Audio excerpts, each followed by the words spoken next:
최경영의 최강 시사.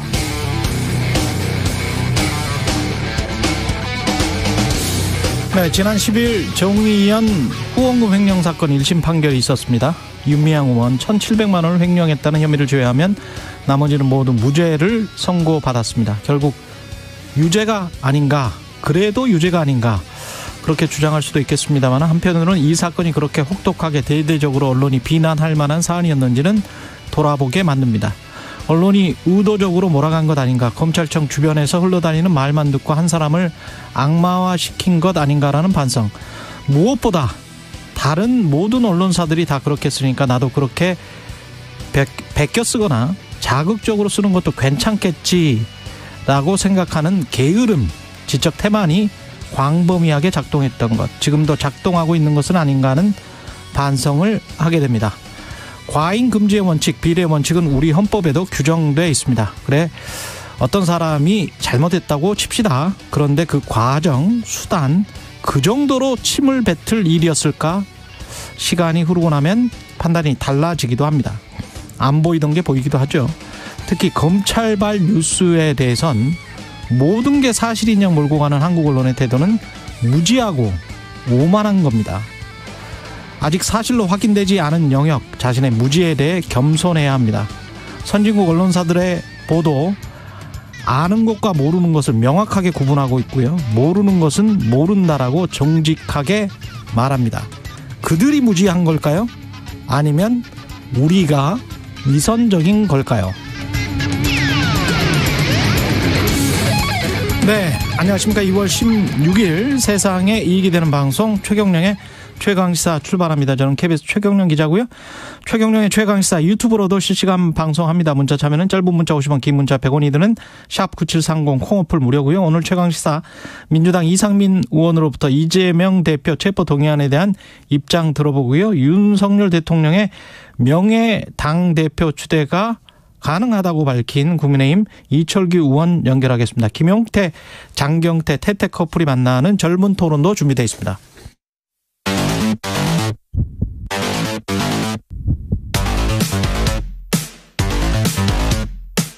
오늘 아침 가장 뜨거운 뉴스 언박싱. 자, 뉴스 언박싱 시작하겠습니다. 민동기 기자, 김민하 평론가 나와 있습니다. 안녕하십니까? 안녕하세요. 예, 공공요금을, 지하철 버스 요금을 상반기에는 동결하겠다. 그러니까 어제 이제 대통령 주재로 비상경제 민생회의가 열렸거든요. 예. 거기서 나온 얘기는 KTX 요금, 고속도로 통행료, 우편 요금, 광역 상수도 요금, 이걸 상반기까지는 동결을 하겠다. 이게 정부의 입장입니다. 그리고 지방 공공요금도 안정적인 수준을 최대한 유지하기로 했다고 이제 밝혔는데요. 당장 서울시가 4월부터 지하철 버스 요금 인상을 하려고 하지 않았습니까? 역시 하반기로 미뤘습니다. 현재까지 44개 지자체가 공공요금을 동결하거나 인상 시기를 늦추기로 결정했다는 게 정부의 입장이고, 또 이번 겨울에 한해서 등유라든가 LPG 난방을 이용하고는 이 기초생활수급자 있지 않습니까? 네. 차상위 계층 대상자에게는 추가 난방비가 또 지원이 됩니다. 이외에도 상반기 학자금 대출금리가 1.7% 수준에서 동결이 된다. 이런 내용들이 어제 정부를 통해서 발표가 됐는데요.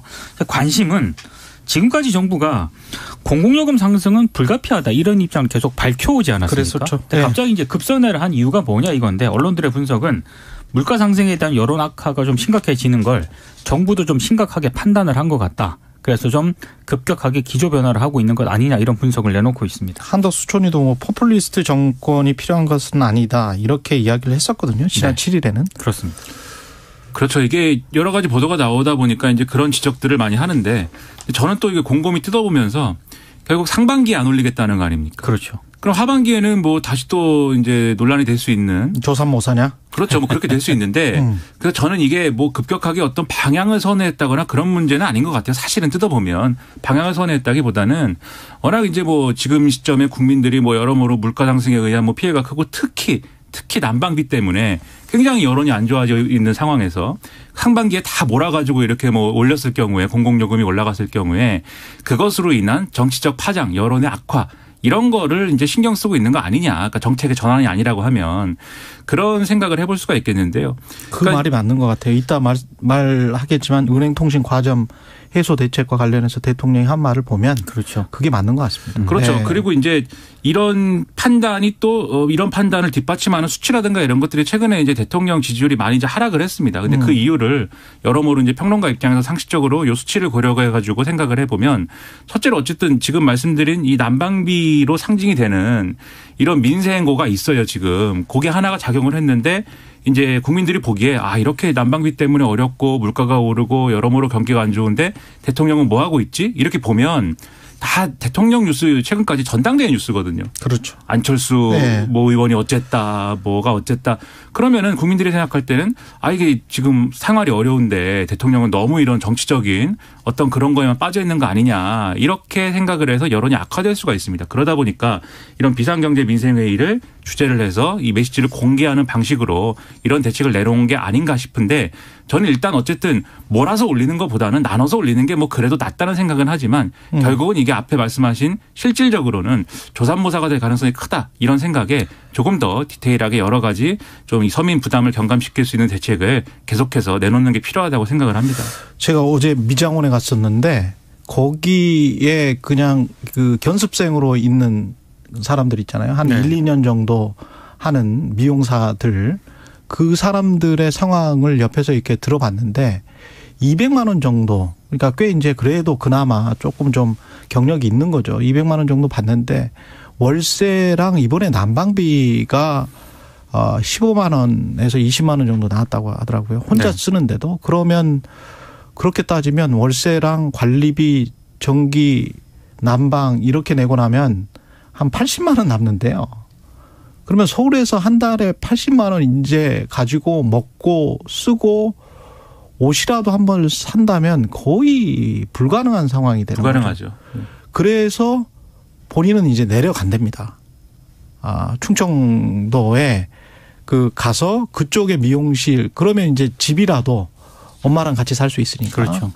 뭐 그런 상황이더라고요. 근데 이게 디테일하게 따져보면 굉장히 지금 힘든 거예요. 그러니까 특히 200만 원, 300만 원 그렇죠. 정도 보시는 분들은 굉장히 힘든 겁니다. 지금. 뭐 이 비상경제 민생회의가 네. 어제 열려서 어찌됐든 민생에 대통령이 주력하고 있다라는 이미지를 이제 정부가 주려고 한 것 같아요. 근데 이제 묘하게 시점이 1월 난방비가 나와야 되는 그런 시점이고요. 그렇죠. 고지서가 지금 막 각 가정으로 전달되는 그런 시점이다 보니까 아무래도 신경을 쓸 수밖에 없는 그런 상황입니다. 저도 받아봤는데 여전히 높습니다. 네. 저도 이제 우편함에 안 갑니다. 우편함이 무섭습니다. 저는. 무서워요 요즘 진짜. 그러면 체납하게 되니까 가긴 가세요. 네, 가야죠. 윤석열 대통령 그리고 은행통신시장 과점 해소할 특단의 대책 마련 지시했는데 이게 아까 말한 방향은 이쪽인 것 같다. 그러니까 시장주의인 것 같다. 이게 맞는 것 같습니다. 그러니까 은행 같은 경우 돈잔치 때문에 국민 위화감이 생기지 않도록 대책을 마련하라 이렇게 이미 지시를 한번 하지 않았습니까? 예. 근데 은행뿐만 아니라 이제는 통신시장의 과점을 또 해소하는 그런 특단의 대책을 마련하라고 지시를 했습니다.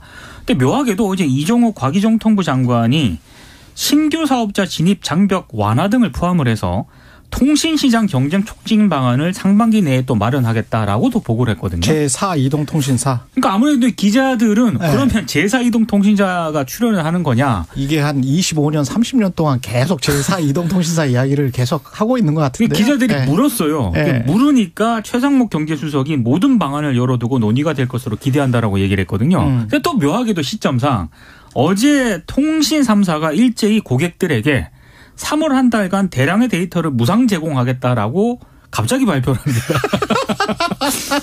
묘하더라고요. 네. 통신사들이 뭐 납작 엎드린 건지 모르겠습니다만. 그거라도. 예. 근데 예. 몇 중의 의문이 있는데 네. 첫 번째로 이렇게 대통령이 통신과 금융 분야에 대해서 이게 어쨌든 뭔가를 해라 이렇게 얘기를 하니까 바로 어쨌든 대책들이 나온 것이 좀 뭐랄까요 좀 서글프죠. 실효적인가 이런 그렇죠. 것들이 네. 이 의문이 있습니다. 일단 은행연합회가 사회공헌 프로젝트라는 거를 이제 이름을 붙여가지고 더 많이 그러면 이걸 조성해갖고 사회공헌을 하겠다라고 밝힌 게 이미 지금 5천억 원을 원래는 공동조성하기로 돼 있는 거를 좀 늘리겠다 이렇게 얘기를 하거든요. 네. 그러니까 이 발언에 때 맞춰서 이제 발맞춰서 나온 게. 근데 이전에 이제 5천억 뭐 이거 투입하는 거 얘기할 때는 이렇게까지는 얘기를 안 했는데 이게 5천억을 늘려가지고 뭐 7천 몇백억 되면은 그리고 다른 이제 기타 지원까지 다 합쳐서 3조 7천억 원인가를 이거를 이제 투입을 하면 효과가 10조 원짜리가 날 것이다. 은행연합회 이렇게 주장을 하고 있습니다. 그러니까 이게 가능한 얘기냐, 이게 의문이다, 이런 지적이 하나가 있고, 두 번째로 이제 통신사들이 지금 데이터를 3월에 한해 가지고 지금 엄청나게 무상 제공을 한다 이렇게 돼 있지만 대부분의 사람들은 한 달에 쓰는 데이터라는 거는 어느 정도 정해져 있고 거기에 맞는 요금제를 쓰고 있지 않습니까? 예를 들어 저한테 갑자기 지금 뭐 몇십 기가 수준의 또는 뭐 몇백 기가 수준의 이런 데이터를 마음대로 써라라고 하면 저는 그거 어디에 써야 될지 잘 모르겠어요. 페인돼야죠. 그렇게 되려면. 근데 쓸 데가 없어요. 저는 네. 일단 그 SK텔레콤하고 KT는 네. 3월 동안 30GB를 무료 제공한다고 밝혔거든요. 3월 동안. 이게 네. 30GB라고 하니까 잘 안 오시잖아요, 체감이. 어느 저도 정도냐면 7GB 정도밖에 안 쓰는데. 그러니까 뭐 네. 어지간하는 그 OTT 있지 않습니까? 네. HD급 고화질 영상을 30시간 가까이 즐길 수가 있는 그런 용량입니다. 그러니까 이거를 예를 들면은 평소에 항상 자기가 이 약정한 데이터보다 굉장히 오버하고 있어서 이게 항상 데이터 비용이 부담이었다. 나는 매달 요금제를 그럼에도 안 바꾸고 나는 이 추가 요금을 내면서 버티고 있었다. 이런 사람이라면 경감 효과가 있겠는데 그렇지 않은 사람이라면 이게 경감 효과가 있는 거냐 좀 의문이고 여기에 더해서 지금 해법 또 하나 이제 장기적인 해법이라는 게 지금 말씀하신 뭐 제사이통이냐 뭐 이런 것도 있다고 말씀하셨는데 은행에 대해서도 마찬가지 얘기를 좀 하는 것 같아요. 지금 마찬가지 이야기하고 있죠. 경쟁 촉진 이야기하고 있습니다. 그렇죠. 은행이 외환위기 때 사실은 외환위기 이전에 더 많았는데 그 이후에 막 서로 인수합병 되고 뭉치고 이렇게 하면서 공적 자금 들어가고 이러면서 개수가 적어진 거 아니냐. 그래서 과점된 거 아니냐. 늘려야 되지 않느냐. 이런 얘기 한쪽에서 하는 것 같거든요. 근데 그게 첫째로 현실성이 지금 상황에서 있느냐도 의문이고. 은행뿐만이 아니고 사실은 우리나라 주요 산업은 다 지금 생각을 해보십시오. 3개 내지 5개에 의해서 독과점 되고 있습니다. 그렇습니다. 독과점 됐어요 이미. 이미 됐어요. 이번 정부의 탓이 아니고요. 수십 년 동안 그렇게 돼버렸어요. 특히 외환위기 이후에 그게 더 가속화됐습니다. 네. 그러니까 첫 번째로 금융산업이 직면한 금융회사들이 직면한 어떤 여러 가지 사회적인 어떤 모순이라든가 비판이라든가 이런 것들이 과연 이제 그게 다른 은행들이 없어서 그런 거냐라는 의문 첫 번째와 두 번째로 그러한 이제 생태계를 다시 조성할 수 있는 거냐에 대한 현실적인 의문 두 번째와 그런 것들 그러니까 많은 은행들이 경쟁하는 체제가 필요하다고 해도 정부가 만들으라고 그러면 그럼 그것은 만들어지는 것이냐에 대한 의문 세 번째 이런 것들이 있어서 네 번째 하나만 더 지적을 하면 경쟁을 촉진한다는 걸 저는 찬성을 해요. 근데 엄청나게 시간이 걸립니다. 그렇죠. 엄청나게 시간이 걸려요. 그래서 정부가 앞으로 경쟁을 촉진하겠다고 하면 이번 정부가 이 경쟁 촉진을 통해서 소비자가 수혜를 보는 게 아니고 다음 정부나 다다음 정부 때 계속 이런 정책을 추진해 나가야 될까 말까. 그래서 이 말을 해봤자 이게 수학적인 말이지 이게 가슴에 와 닿을 수가 없어요. 체감적으로 4년 안에 5년 안에 이루어질 수가 절대 없습니다. 산업구조를 바꾼다는 거는.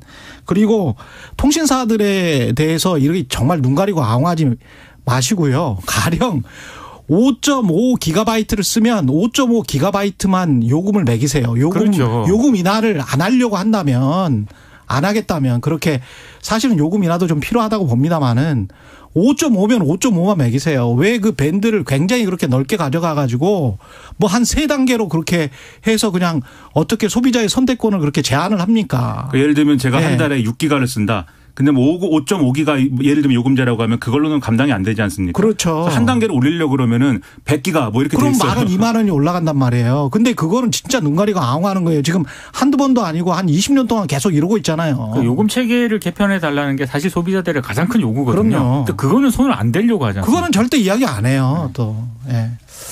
그렇습니다. 핸드폰 얘기하니까 갑자기 열받네요. 예, 좀 그러네.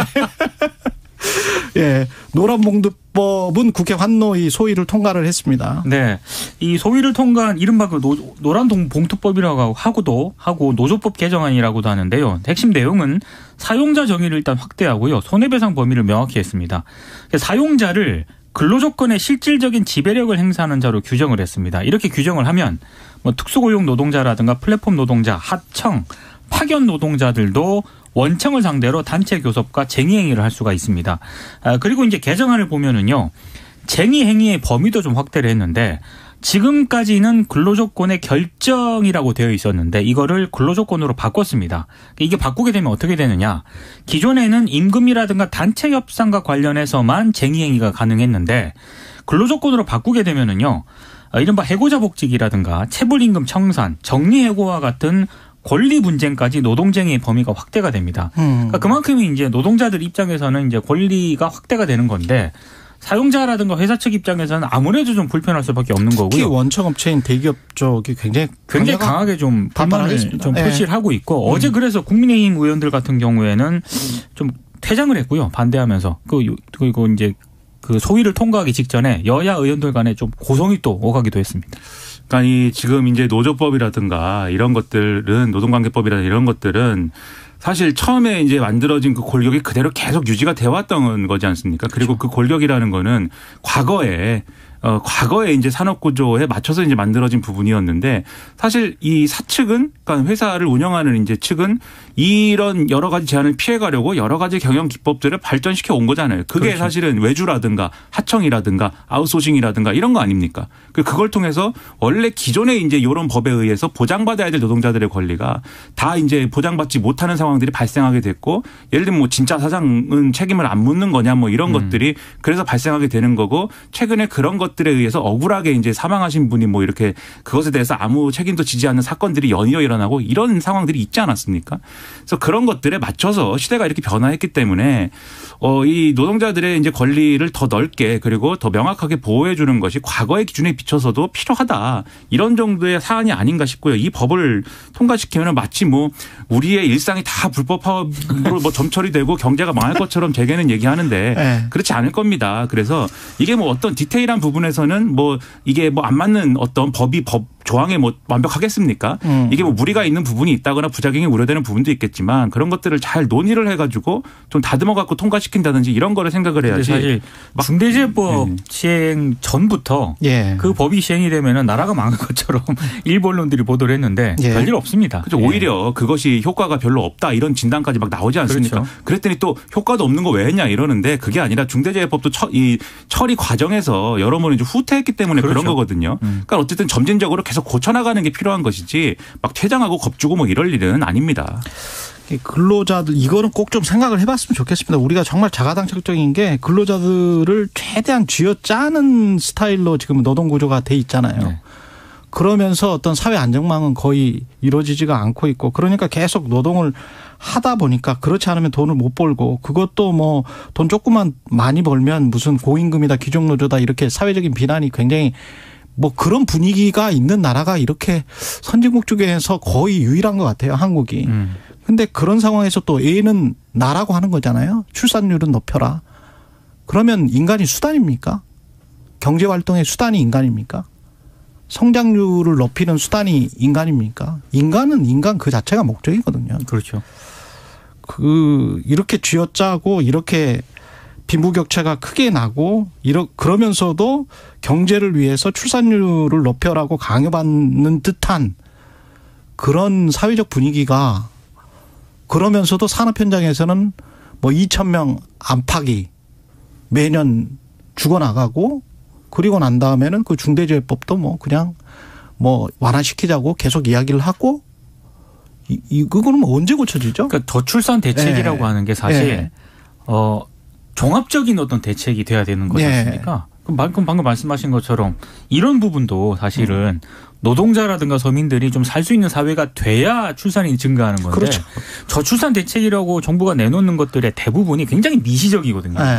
그러니까 이 실효성 논란이 계속 제기가 될 수밖에 없는 거고요. 집에서 쉴 시간이 있어야죠. 맞습니다. 그렇죠. 그리고 뭐 하여튼 살기 좋은 나라야 이제 낳는 것이지 살기 어렵다고 다들 생각하면 누가 뭐 낳겠습니까? 말씀하신 대로. 그리고 김학의 이것만 이 뉴스는 지적해야 되겠네요. 김학의 불법 출국 금지에 관해서 무죄. 거의 다 무죄가 됐습니다. 그러니까 1심 법원의 판단은 그겁니다. 위법했지만 필요성과 상당성이 인정이 된다 이렇게 판단을 했던 거고요. 그래서 재판에 넘겨진 이규원 검사 등이 법률상 요건을 갖추지 못한 채 김학의 전 차관의 출국을 금지했지만 당시에 국민적인 유혹이 불거져 있던 상황을 고려하면 불가피한 일이었다라고 이제 재판부가 판단을 했습니다. 이규원 검사와 함께 이제 기소가 됐던 차규근 전 법무부 출입국 외국인 정책 본부장하고요.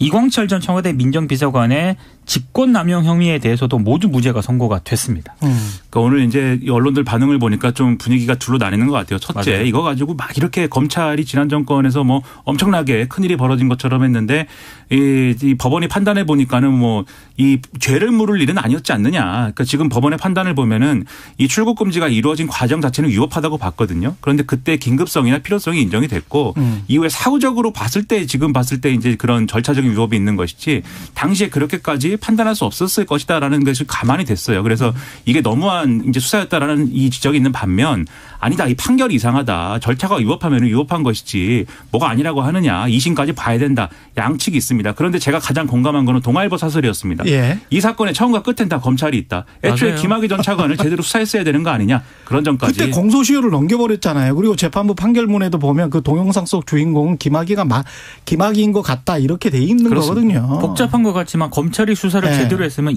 지금까지는 오지 아니, 않았습니다. 10년 전에 김학의 그 동영상 나왔을 때 제대로 수사했었으면 되는 거예요. 그렇죠. 예. 뉴스 언박싱 민동기 기자 김민아 평론가였습니다. 고맙습니다. 고맙습니다. KBS 1라디오 최경영의 최강시사 듣고 계신 지금 시각 7시 41분으로 향하고 있습니다.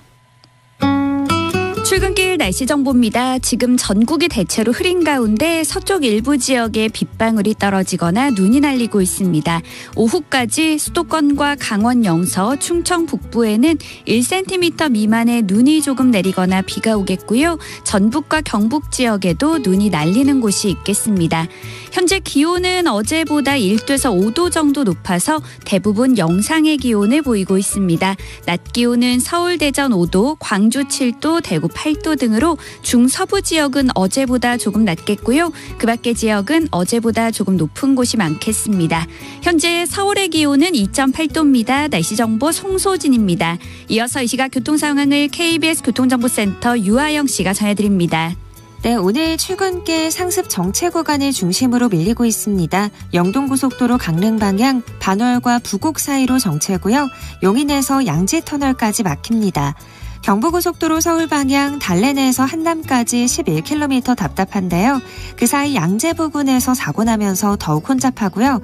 수도권 제일순환고속도로 구리에서 판교 방향 구리부터 상일까지 8km 정체입니다. KBS 교통정보센터였습니다. 오늘 하루 이슈의 중심. 당신의 아침을 책임지는 직격 인터뷰. 여러분은 지금 KBS 1라디오 최경영의 최강시사와 함께하고 계십니다. 네, 검찰이 이재명 민주당 대표 영장 청구 여부를 조만간 결정하겠다 이렇게 발표했고요. 보도들에 따르면 오늘 정도 영장 청구가 있을 것 같다는 거죠. 민주당 분위기 그리고 어떤 대응책을 마련하고 있는지 더불어민주당 이상민 의원 전화로 연결돼 있습니다. 안녕하세요. 네, 안녕하세요. 예. 뭐 어떻게 생각하세요? 오늘 뭐 영장 청구 임박했다 이런 이야기가 나오고 있는데 검찰이 그 언론을 통해서 예. 그 너무 좀 그 장난질이 좀 심한 것 같습니다. 장난을 하고 있다. 예. 예, 언론 플레이라고 하기에는 너무 오염된 그런 행태를 보이고 있어서 이런 행태는 결국 수사가 어떤 결과가 나와도 결국 신뢰를 얻기는 어렵다. 공정치 못하다. 뭐 이런 생각이 들고요. 예. 아니 뭐 그 영장 청구뿐만 아니라 수사에 대한 내용도 계속 언론에 흘리면서 예. 이렇게 저렇게 분위기 띄워서 뭐 여론을 낙인 효과를 주려고 하는 그런 행태는 아주 안 좋은 검찰의 악습인데 예. 오히려 과거보다 더 심해진 것 같다라는 생각이 듭니다. 예. 정말 검찰의 대오각성이 필요한 부분이라고 생각됩니다. 그러면 지금 지적하신 검찰의 행태에 대해서 당내 분위기도 좀 격앙돼 있습니까? 대체로 그렇다고 저는 봅니다. 예. 전 저 자신이 사실은 뭐 이재명 대표에 대해서도 비판적으로 또 지도부에 대해서 비판적으로 말해왔던 그러셨죠. 생각해왔던 입장인데요. 저 예. 자신이 지금 그렇게 보고 있으면 능히 민주당 분위기는 짐작이 되죠. 예, 검찰이 뭔가 도를 넘었다 이렇게 생각을 하시는 거군요.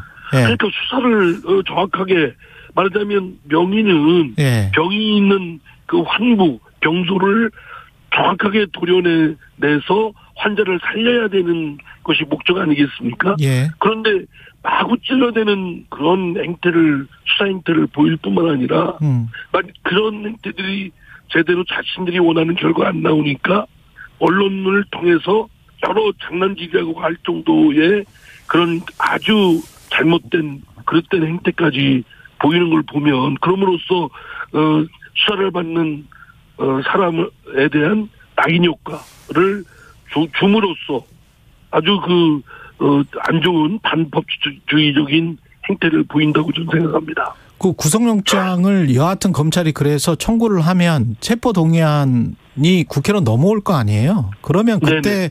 민주당은 어떻게 대응을 해야 된다고 보세요? 검찰의 그러한 수사 행태나 여러 가지 언론을 통한 언론 장난질 이런 아주 그릇된 행태를 볼 때 매우 검찰의 신뢰가 가지가 않습니다. 믿업지가 않고요.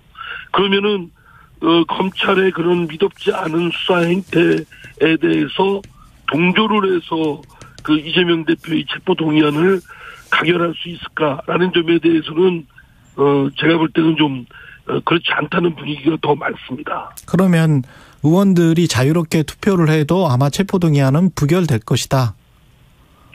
예, 제가 볼 때는 물론 제가 전수조사 한 것도 아니고. 그렇죠. 의원들 마음속 다 아는 건 아니지만. 예. 대체로 그렇지 않을까 싶습니다.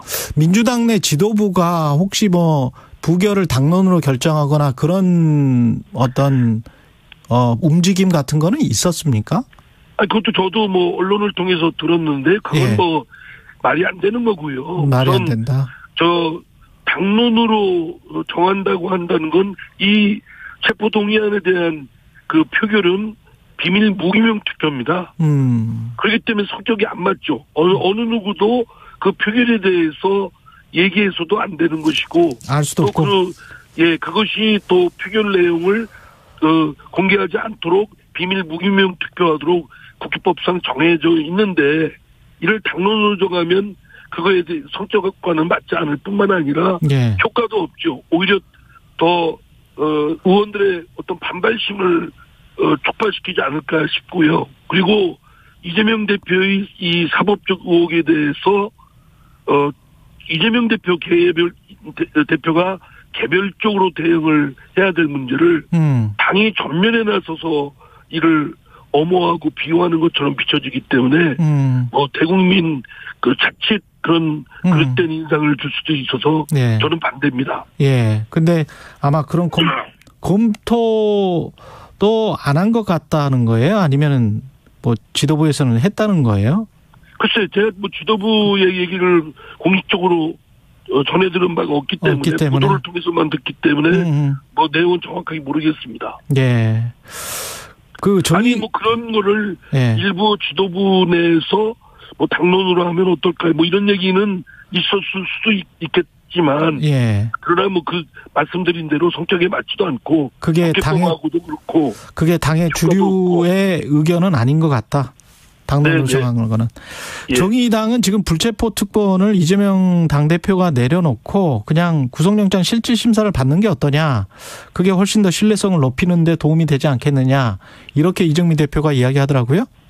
예, 이재명 대표가 이제 지난 대선 과정에서도 면책 특권이나 불체포 특권에 대한 것이 국회의원의 특권이기 때문에 예. 폐기해야 된다라는 입장이었지 않습니까? 예. 그 일관성을 유지하려면 어쨌든 현행법상 체포 동의안 가결 절차를 통해서 하기보다는 권성동 의원이 직접 나가서 영장 심사를 받고 이랬던 것을 따르라. 그게 사실은 일관되고 사실 깔끔하긴 하죠. 예. 근데 저도 개인적으로는 같은 생각입니다. 그런데 이제 그거를 이재명 대표한테 요구하는 것이 적절한지는 당내에서 좀 논의는 좀 해봐야 될 것 같습니다. 결국은 이제 본인의 결심이 필요한 부분이기도 하고요. 그렇죠. 근데 이게 구속영장 실질심사를 해서 만약에 이제 구속이 안 되면 그러면 이제 검찰에 또는 정권에 굉장한 역풍이 불 것이고 민주당으로서는 어떤 승계 순간을 잡는 것이고 구속이 된다면 정치적으로는 그 민주당 내에 큰 어떤 변동이 있게 되는 거 아닙니까? 왜냐하면 당대표가 직무가 자연스럽게 정지될 수밖에 없는 거 아니에요? 글쎄요. 그렇게 만약에 그러한 사태가 발생한다면 상당히 당으로서나 이재명 대표로서나 큰 정치적 타격을 입게 되는 것이고 사실 상상하기도 좀 싫은 부분이기도 하죠. 그래서 그 부분에 대해서는 뭐 어떻게 할 것인가를 뭐 공개적으로 내놓고 뭐 얘기할 수는 없는 부분이지만 어쨌든 뭐 그런 사태가 안 오길 기대합니다. 그럼에도 불구하고 구속영장 실질심사를 받았으면 좋겠다.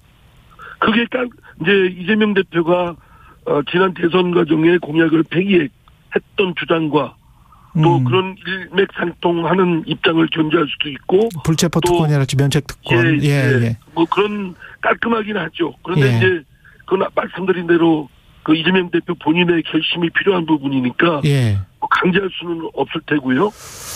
정성호 의원이 두 분 다 이제 법조인 출신이셔서 그 알리바이가 중요하다. 이대로 가면 이재명 대표가 대통령이 된다. 일부분만 지금 보도가 돼서 좀 회유성 발언이 아닌가 그렇게 의식될 수도 있는데요. 어떻게 생각하세요? 저는 뭐 그게 교도관이 옆에서 다 그 내용을 대화 내용을 적고 그러는데 그런 법법행위 또는 회유성 이런 거를 정성호 의원이 했겠습니까? 저는 뭐 정성호 의원의 그 해명을 믿고요. 말하자면 뭐 그 교도소에 수감되어 있는 사람에 대한 심리적 뭐 위로라든가 격려라든가 뭐 이런 차원으로 한 발언인데 다만 이것이 자칫 외부에 알려질 경우 오해를 불러일으킬 수 있고 또는 악용될 그런 우려가 있기 때문에 사실은 안 만났으면 더 좋았을 것이다라는 생각이 듭니다. 굳이 정성호 의원이 그분들과의 뭐 여러 가지 친분 관계가 있기 때문에 만났다고 하는데요. 뭐 이런 오해나 또는 그 악용될 우려가 있기 때문에 또 검찰로부터 여러 가지 장난질의 대상이 될 수도 있기 때문에 사실은 처음부터 만나지 않았으면 그런 여지가 없었을 텐데 하는 아쉬움은 있습니다. 그러나 그것이 뭐 회유성이나 뭐 이런 것이라고는 전혀 저는 생각되지 않고요. 오히려 그러한 그 의원과 그 정성호 의원이 그 교도소에 수감되어 있는 사람들과 만나서 특별면회를 통하고 그 교도관이 또 그 대화 내용을 적은 거를 작년 12월 1월 달에 있었던 일을 지금 그로부터 뒤늦게 이렇게 외부의 언론에 유출시키는 그런 행태는 진짜 아주 잘못된 아주 비굴한 아주 비신사적이고 그 위법적인 행태라고 생각합니다. 비굴한 비열하고 비합법적인 것입니다. 위법적인 행태입니다. 말하자면 그거는 피의자의 인권을 침해하는 걸 수도 있고 또 폐쇄된 공간에서 만났던 그런 교도관이 다 그 기록을 적는 것을 그걸 유출해서는 안 되는 것을 유출시켰다. 만약에 그게 검찰이다. 그런지가 검찰이었다라고 한다면 저는 그 책임을 지어야 된다고 생각합니다. 근데 마지막으로 한 1분 정도밖에 안 남았네요. 이재명 대표가 김종민, 이현욱 의원을 만났고 다음 주에 이상민 의원님도 만날 예정이라고 하는데 이 어떤 기류, 이 행보 이게 여기에 들어있는 의미는 뭐죠? 뭐 이재명 대표가 특히 이제 좀 비판적 시각을 갖고 있던 당내 의원들을 만나서 얘기도 하고 소통도 하는 건 저는 바람직하다고 생각됩니다. 뭐 각자의 생각이 차이가 있으면 한번 들어보고 또 저도 비판적 시각 갖고 있지만 이재명 대표의 생각이 뭔지 또는 이재명 대표한테 뭐 거주할 일이라든가 이런 접점이 있는지 뭐 이런 것들은 소통이 많을수록 좋은 거 아닌가 싶습니다. 지금 쌍특검, 이른바 쌍특검은 민주당 안대로 진행돼야 된다고 생각하세요? 김건희 씨는 우선 정의당이 소극적 부정적으로 보고 있지 않습니까? 예. 그렇기 때문에 그 협조를 얻지 않는 한 민주당 혼자 추진하기는 쉽지 않을 것 같고요. 예. 그 50억 불 50억 클럽. 원 예. 클럽 사건은 그거는 무죄권은 있을 수 없는 일이기 때문에 예. 그거에 대해서는 1차적으로 정의당도 같은 입장이기 때문에 또 다른 그 소수 야당도 같은 입장이기 때문에 명분상 빨리 그거는 아마 추진하는 것이 좋다고 생각됩니다. 김건희 씨 특검 때문에 다른 것까지 지적거려서는 안 된다고 생각합니다. 알겠습니다. 여기까지 듣겠습니다. 더불어민주당 이상민 의원이었습니다. 고맙습니다. 네, 감사합니다. 네. 나무는 그냥 둬도 잘 자라지 않나요? 숲을 가꾸는 사람이 따로 있나요? 우리에게 깨끗한 자원과 삶의 터전을 제공하는 숲. 숲을 가꾸는 여러분들을 위해 산림경영 컨설팅이 있습니다. 나무를 심고 임산물을 재배하고 숲속에서 휴식과 즐거움을 찾는 일. 관심을 갖고 더 자세히 할수록 숲이 풍요로워지고 우리들의 삶도 채워집니다. 미래의 아이들도 산림의 혜택을 누릴 수 있도록 지속가능한 숲 가꾸기에 동참해주세요. 이 캠페인은 SJ 산림조합이 함께합니다. 목욕탕이 1층이 여탕이고 2층이 남탕인데 2층의 남탕에서 창문을 딱 열어놓으면 봄철이나 여름 되면 밖에 나무가 파랗게 잎이 보이고 하늘이 보이고 뜨뜻한 물에 들어앉아서 밖을 쳐다보면 참 좋대요. 여기 천당이지 어디 천당이 따로 있냐. 2023 KBS 연중기획 기억을 기록하다.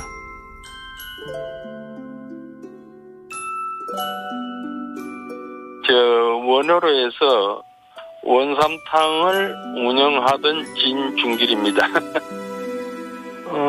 50년 넘어들 거예요. 제가 한 지가 34년을 했으니까요, 작년까지. 그때는 워낙 그 위생시설이 열악해가지고 개업식 하는 날 지역 국회의원이 와서 테이프를 끊었대요. 출근하는 사람들이 아침마다 거기 와서 모욕을 하고 출근을 했어요. 동네 사람들도 토요일 되면 모욕하러 참 많이 왔었어요. 모욕탕이 비좁아가지고 그 옷 같은 거 놓을 데가 없어서 구경을 하셨나 모르겠다. 그 바구니를 갖다가 옷장 위에 얹어놔 놓고 각자가 자기 옷을 갖다 넣어놓고 그리 모욕하러 다니고 그랬죠. 원효로에서 50년 넘은 목욕탕을 운영한 진중길 씨는 기억합니다. 동네 목욕탕은 단순히 목욕만 하던 곳이 아니었습니다. 지독한 가난의 때를 벗겨주고 산후포로 지친 고단함을 씻어주던 곳. 하지만 아쉽게도 샤워 시설이 갖춰진 아파트가 늘어가고 코로나 유행과 공공요금 인상은 목욕탕 폐업의 직격탄이 됐습니다. 당신과 대한민국의 기억, KBS가 기록합니다.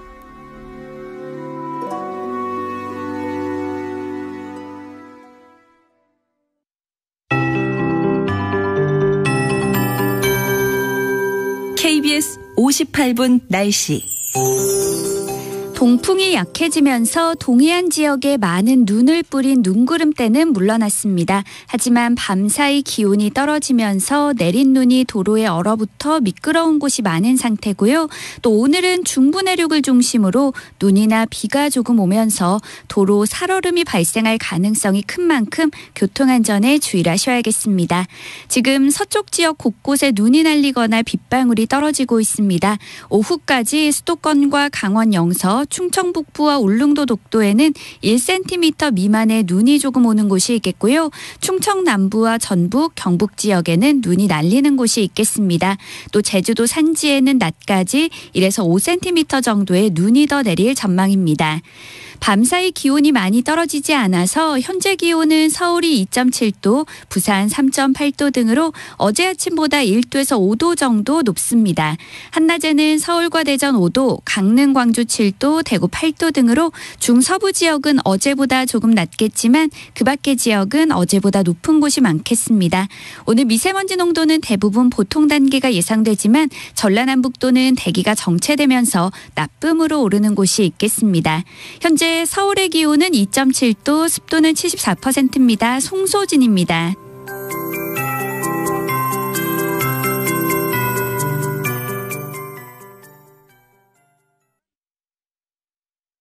정성을 다하는 국민의 방송 KBS가 8시를 알려드립니다. AM 711kHz, FM 97.3MHz, KBS 1라디오입니다. HLKA.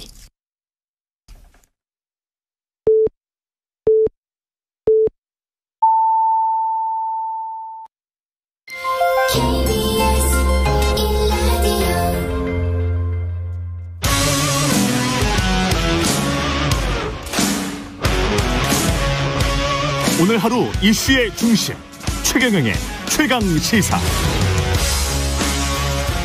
네, 국민의힘 전당대회가 한창 진행 중인 가운데 여당 내에서는 윤석열 대통령을 명예 당대표로 추대하자, 이런 의견도 나오고 있습니다. 친윤석열계로 분류되고 있는 국민의힘 이철규 의원 전화로 연결돼 있습니다. 안녕하세요. 네, 안녕하세요. 이철규입니다. 예, 의원님. 제가 친윤석열계 이렇게 편의적으로 분류를 했는데 괜찮습니까? 이렇게 말해도? 아니, 예. 이게 마치 우리 당내 예. 대통령과 가까운 분들도 있고 또 반대되는 분들이 있다고 이렇게 분류하는 것 같아서 조금은 적절치가 않은 표현이라고 저는 생각을 합니다. 너무나 이분법적인 표현이다. 네, 그렇죠. 예. 대통령의 국정 운영을 예. 함께 책임지고 뒷받침하는 것이 여당의 기본적 책무입니다. 아니, 그런데 대통령과 친대통령, 또 비대통령, 비친대통령 이렇게 구분하는 것 자체가 예. 좀 저는 바람직한 표현이라고 생각하지 않습니다. 이것은 예. 윤핵관이니 소위 말해서 친윤 비윤하면서 자꾸만 당의 역량을 이렇게 분열시키고 또 축소시키는 이런 이 의미가 내포되어 있는 것으로 이렇게 좀 보여서 듣기는 좀 편치 않습니다. 그렇군요. 예. 네. 제가 이 질문을 계속 의원님들한테 다 드려요, 사실. 네, 그렇습니다. 네, 예. 예. 대통령이 명예 당대표를 맡기자, 이런 것도 가능한 이야기다. 찬성하신다는 쪽인가요, 그러면? 아니, 예. 어저께, 예. 아마 그저께인가 어디서가 방송에서 보도가 됐다고, 익명의 예. 관계자라고 했다는데, 저는 어저께 아침에 처음 들었고요. 예. 이걸 갖다가 찬성 반대가 아니라 대통령과 당은 같은 방향을 보고 나가는 이런 관계여야 됩니다. 왜냐하면은, 이 대통령과 행정부를 견제하는 것은 야당의 본질적 이 기능이고요. 책무입니다. 예. 대통령과 여당은 이 정권을 잡을 때, 선거 때 국민들에게 한 약속이 있습니다.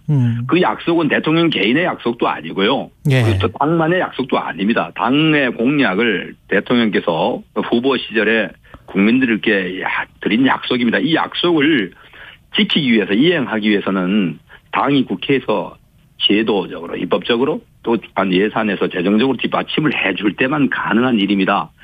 그런데 마치 요즘 보면은 당정 일체니 분리니 하면서 대통령과 이 당이 서로 이렇게 분리되는 것이 마치 정론인 양 이렇게 잘못 알려지고 있는 부분에 대한 지적이고요. 예. 명예대표로는 우리 당헌에, 당헌 7조인가요? 당헌에 명예직을 맡을 수는 있습니다. 그렇지만 그 대통령께서 명예직을 맡는 게 과연 바람직한지 아닌지는 별개의 문제다. 예. 가능한 것과 또 그다음 직을 맡는 것이 바람직한 것과 당은 별개의 문제고요. 예. 그런 형식적인 직책을 맡고 안 맡고 예. 이게 무슨 의미가 있겠습니까? 원활하게 유기적으로 서로 소통하고 당과 정부가 협력한다면은 그런 이야기가 나올 필요가 없겠죠. 근데 명예 당대표라는 이야기가 나오면서 이제 언론이나 당내 이른바 비주류 쪽에서 문제를 제기하는 거는 뭔가 총재 과거 뭐 이런 분위기로 가는 것 아니냐. 뭐 이런 좀 잘못된 시그널을 줄 수가 있다. 국민들에게. 이런 걸 걱정하는 것 같아요. 네, 맞습니다. 그래서 누가 어떤 분이 하신 말씀인지 어저께 여쭤본 거고요. 예. 근거 없이 누군가가 말을 만들어서 또 당내 이렇게 이 분란을 일으키려고 하는 의도인지 아니면은 누가 무슨 뜻으로 했는 얘기인지를 이게 원인을 출처를 못 찾았기 때문에 원론적인 얘기입니다. 예, 그렇군요. 나는 그게 형식이 중요한 건 결코 아니다. 형식이 중요한 건 아니다. 명예대표를 맡으시면 또 안 맡으시면 어떠냐. 근데 그게 그걸 가지고 멀쩡한 걸 왜 끄집어내서 없던 얘기를 이렇게 만들어서 언론에서 이렇게 묻는지 저는 이해가 좀 안 됩니다. 형식이 중요하지 않다. 당과 정부 또 대통령은 공동 운명체입니다. 같은 방향을 보고 국민들에게 도움되는 정책을 펼쳐나가서 그걸로 심판받는 게 여당이고요. 야당은 뭐 대통령과 행정부를 끊임없이 견제하고 발목 잡게 하고 하는 것이 또 야당의 책무겠죠. 아, 발목 잡게 하는 것도 야당의 책무입니까? 네, 지금 그렇게 하고 있지 않습니까? 야당은 어쨌든 간에 여당이 대통령이 잘못되기만을 바라는 분들 같잖아요. 옳은 일을 할 때는 도와주셔야죠. 그 다음에 국민들께 대선 때 약속한 게 있잖아요. 공약을 해가지고 약속한 걸 지키겠다고 이렇게 이 입법을 이렇게 좀 해달라고 이렇게 요청을 하면은 당연히 협력해야죠. 그것이 예를 들어서 본인들 생각과 좀 다소 다르다 하더라도 동의해 주는 게 맞습니다. 그게 이 대선 결과에 대한 승복이 아니겠습니까? 그 반대하면 아무것도 할 수 없잖아요. 제가 반론 차원에서 그러면 이렇게 질문을 드려볼게요. 그 미국 대통령제가 가장 비슷한 미국 같은 경우도 트럼프 대통령이 집권했을 때 공화당이랑 주요 정책 중에서 이견차가 있었던 게 있거든요. 의견차가 있었던 게. 네, 있을 수 있겠죠.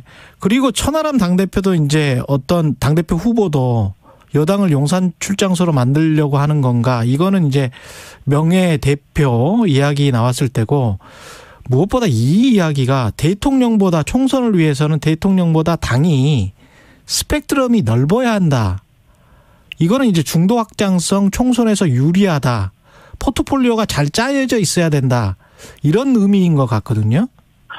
저는 동의하지 않습니다. 동의하지 않습니다. 왜냐?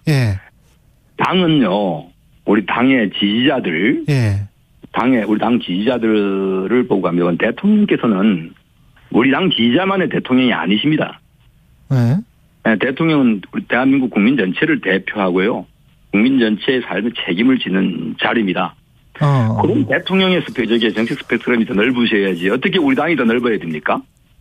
그럼 말이 안 되잖아요. 어폐가 있는 거 아닙니까? 아니, 우리는 야당과 직접 정치적으로 대척점에 있고 우리 지지자를 또 더 생각을 해야 되고 정책을 펼 때 우리 지지자들에게 도움이 되는 정책을 펼치고 해야 되지만 대통령께서는 그렇게 하실 수가 없죠. 우리 대통령은 국민 전체를 아우르고 국정 전반을 책임지시는 분인데 어떻게 대통령께서 이념적 스펙트럼, 정책에서의 스펙트럼이 우리 당보다 좁아야 되고 우리가 더 넓어야 됩니까? 저는 이해되지 않습니다.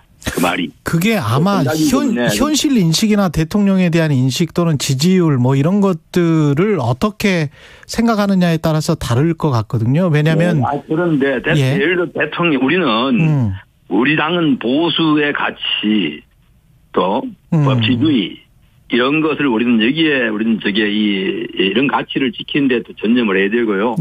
대통령께서는 국정을 운영하시면서 때로는 우리 국민들 사이에도 생각이 다른 분들도 있잖아요. 그렇죠. 이런 분들의 목소리도 경청하고 그분들의 대한 정책도 때로는 집행하고 해야 되는 게 대통령님의 역할입니다. 그런데 어떻게 대통령의 스펙트럼이 당의 스펙트럼보다 좁아야 된다, 좁다고 전제를 합니까? 그건 아니다고 저는 생각합니다. 그러면 지금 당이 좀 잘못됐다고 저는 생각합니다. 의원님은 대통령의 스펙트럼이 당의 스펙트럼보다 지금 현재도 넓다. 이렇게 이게 우리 당에 그러니까 우리 당의 주류를 봐야죠. 당에 한두 사람의 목소리, 소수의 목소리를 가지고 예를 들어 우리 당의 당내에 예를 들어서 이제 우리 당에 이 당의 정강 정책과 다른 당은 정강 정책을 가지고 당을 운영해야지 이걸 넘어설 수는 없는 겁니다. 그런데 정당 정책을 가지고 당을 운영하는 분들이 이걸 넘어서서 대통령의 국정 운영하는 이 모습보다 더 스펙트럼이 넓어진다. 저는 조금 납득하기가 좀 어렵다. 이거는 괜히 뭔가 분란을 일으키고 그냥 하나 대척점에다 누구를 세우기 위해서 하는 이게 이야기지. 현실적으로 가능한 얘기가 아닙니다, 그거요. 그렇게 생각하시는군요. 네, 저도 생각합니다. 네. 어제 국민의힘 당대표 후보 그 방송 토론회는 보셨어요? 네, 일부 봤습니다. 예, 그 윤심에 관해서 이야기를 많이 했는데 네네. 윤심이 있다 없다 후보마다 각각 의견이 다르더라고요. 의원님은 어떻게 생각하십니까? 아니 왜 토론에서 계속해서 대통령을 이 선거전에 끌어들이려고 하시는지 모르겠어요. 예. 아니 의원들 개개인이 각자 의원들이 당에서 함께 이렇게 생활하다 보면은 잘 알잖아요. 그분을. 예. 그러니까 아무래도 호불호가 생기게 됩니다. 또 저분이 당 대표를 맡으면 잘하겠다.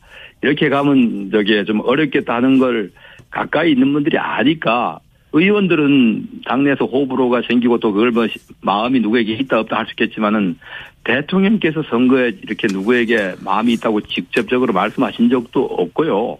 그렇지만은 그걸 이제 뭐 선거에 유리하게 이용하기 위해서 대통령 끌어들이고 때로는 공격하고 때로는 편이다 나에게 있다 하고 이렇게 이율배반적인 행태를 모습을 보이는 건 좀 보기가 안 좋아 보입니다. 근데 그게 상호적인 거 아닐까요? 그 외부에서 보기에는 대통령이 또는 대통령실이 어떤 후보 어떤 의원에 대해서는 만약에 대통령 윤심을 말한다면 그 윤심 때는 말을 하지 않고 침묵하고 있다가 어떤 다른 후보가 윤심을 이야기를 하면 거기에 관해서는 또 비판을 하고. 아니죠. 그렇게. 네, 알겠습니다. 예. 뭐 그걸 갖다가 돌려서 말씀하실 거 없이. 그거는. 아니, 나는 대통령과의 관계가 좋다. 예. 뭐 나를 지지하실 거다. 나가 되면 소통이 잘 된다. 가령 안철수 후보 같은 경우에. 이렇게 얘기하는 건 좋은데. 그것이 드러나 있는 모습이 있지 않습니까?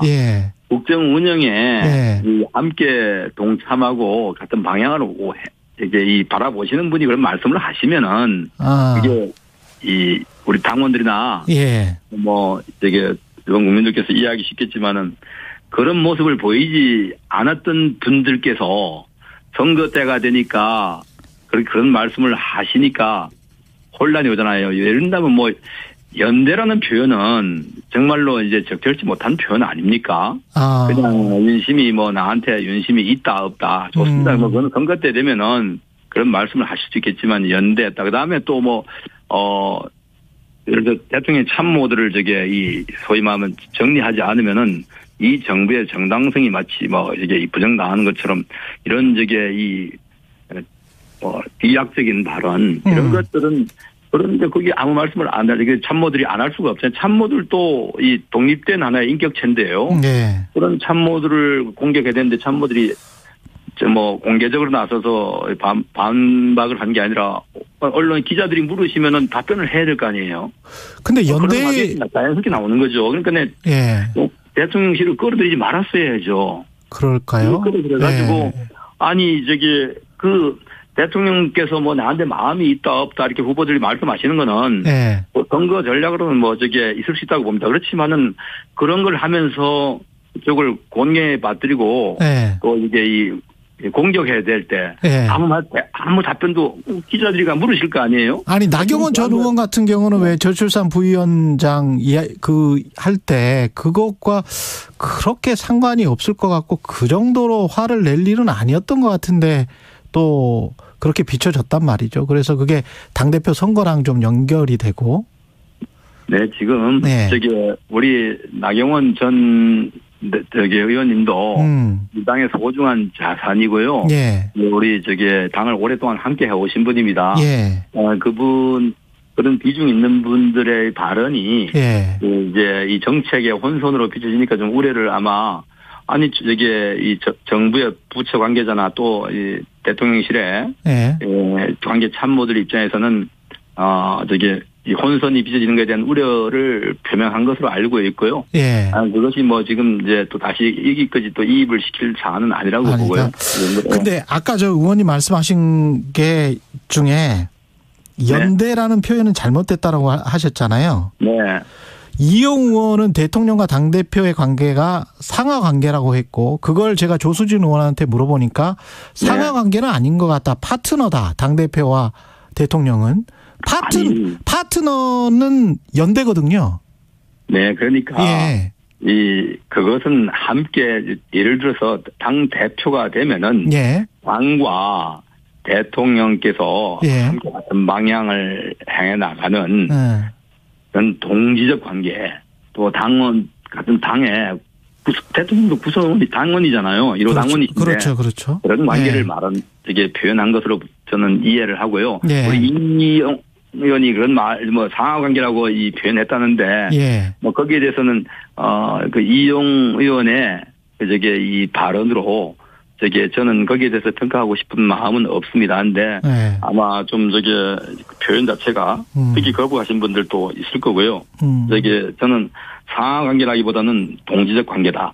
공동운명체다. 이렇게 생각을 하고 싶습니다. 그런데 공동운명체와 선거를 앞두고 연대라고 하는 것은 전혀 의미가 다르죠. 선거를 앞두고 연대라고 하는 것은 선거 전에 동지라는 거 아닙니까? 이 선거판에. 대통령과 어떻게 당대표 후보가 선거판에서 동지가 될 수 있습니까? 동지적 관계가. 그건 아니죠. 그럼 한 사람은 동지가 되고 나머지는 어떻게 됩니까? 시점이 선거 전이기 때문에. 그렇죠. 선거 전이기 때문에 그렇죠. 선거가 끝나고 나면은 선거 이후라 할지라도 당대표와 대통령의 관계를 연대 관계라고 하는 것은 적절한 표현이 아닙니다. 동지적 관계다. 협력해 나가는 관계다. 이렇게 저는 표현하고 싶습니다. 시간이 한 5분, 4분밖에 안 남았는데 이준석 전 대표와 천하람 후보는 거의 이제 노골적으로 이른바 윤핵관을 공격을 하는데 그리고 윤핵관의 당내 권력 줄세우기가 문제고 이걸 반드시 해결하겠다. 이게 지금 천하람 후보의 강조 포인트인데 이런 비판은 어떻게 받아들이세요? 아니 근데 사람은 생각하는 게 표현하고 언어로 이제 나오는 말이요. 대개 자기 생각을 밖으로 표현하는 겁니다. 그런데 제가 보니까 우리 이준석 대표가 전 대표죠. 이준석 전 대표가 그런 생각을 가지고 있는 것 같아요. 지난해 2021년 가을에 보니까 당 대표를 하면서 동계까지 조작해가면서 줄 세우기를 했어요. 어떤 통계까지 우리 당원 모집 당원을 모집했는데 모집했는데 평가를 했는데 할 때 자기 편이 아니면 빼버리는 겁니다.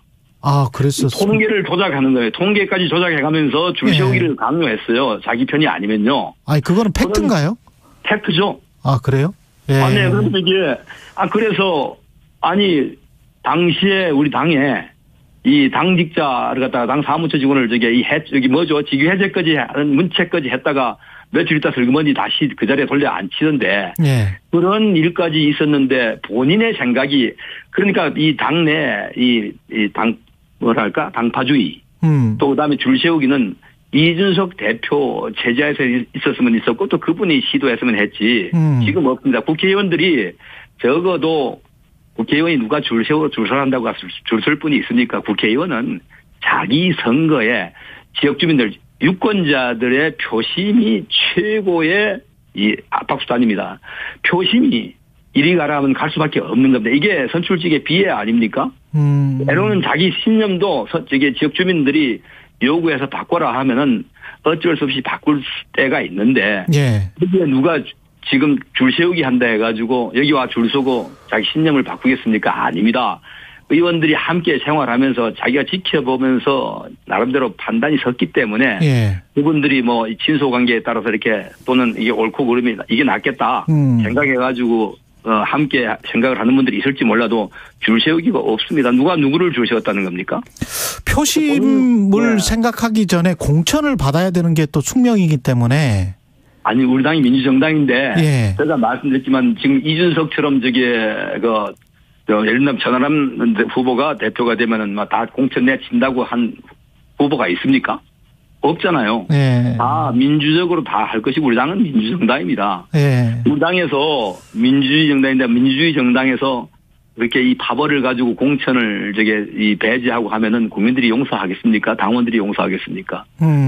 저도 조선 처음 정치 시작할 때 무소속으로 했습니다. 네. 했는데 이 공천은 당의 가치에 충실한 사람. 그런데 우리 당이 공천을 하면서 예. 아니 민주당보다 더 우리 당에 해를 끼친다면 해당 행위한 사람을 공천할 수는 없겠죠. 해당 행위한 사람과 열심히 우리 당의 그 가치를 추구하면서 지키려고 하는 사람, 함께한 사람들을 갖다가 당에서 왜 배제합니까? 그렇게 선거 이길 수 있습니까? 우리 당이 그렇게 합리적이지 못한 이 종파주의 정당이 아닙니다. 예. 알겠습니다. 네. 마지막으로 한 가지 질문만 더 드릴게요. 김행 비대위원이 최경영의 최강시사 여기 2%에 나와가지고 다음 총선은 당대표가 누가 되든 간에 어차피 대통령의 중간평가고 대통령의 얼굴로 치르는 선거다. 이렇게 지금 주장을 하고 있고 천하람 후보나 이준석 계열 쪽은 이게 중도 확장성, 수도권 중도 확장성이 없으면 다음 총선 진다. 이렇게 지금 주장을 하고 있는데 어떤 게 맞습니까? 아니, 여당은 다음번에 이제 내년이죠. 이제 내년 선거 되면 야당은 중간 평가라고 계속해서 부르짖을 겁니다. 예. 예? 예를 들어서 대통령께서 우리 지금 현재 국정 운영하시는 게 국민들로부터 긍정적인 평가를 받고 대통령의 이 힘을 실어줘야 된다라고 한다면 중간 평가론이 안 나올 겁니다. 그런데 여당은 늘 총선을 치를 때 대통령의 이런 이 지지도 대통령 간판 국정 운영이 여당의 이 득표에 반영이 됩니다. 그러니까 여당이 당 대표를 보고 여당 후보를 찍는다. 우리 유권자들 중에 그런 분이 과연 몇 분 있겠습니까? 그 당과 집권 여당이 제대로 국정을 운영하고 그 지역에 이 공천된 후보가 그 유권자들부터 신뢰를 받고 지지를 받을 수 있는 분이냐 이게 중요하지. 당 대표가 나서 득표합니까? 아닙니다. 그건요 어느 도단이고 아마 그분들이 무엇인가 저는 착각하고 있다. 알겠습니다. 그분들의 이 정책이 또 그분들이 주장하는 것이 국민 유권자들 또 당 지지자들의 지지를 받는다면은 그 말도 도움이 되겠죠. 그렇지만 선거는 여당은 대통령과 그다음 후보자 각 지역에 나가서 선거 전에 임할 후보자의 역량 이것이 당락을 좌우하지 당대표 한 사람 잘 뽑는다고 되는 거 아니다. 그 당이 다만 공천을 하면서 선거 전에 임하는 모습이 일사불란하고 국민들에게 안정감을 준다면은 그렇겠지만 과거에 두 차례 보면은 그게 안 돼서 선거에 패배한 겁니다. 예, 여기까지 듣겠습니다. 국민의힘 이철규 의원이었습니다. 고맙습니다, 의원님. 네.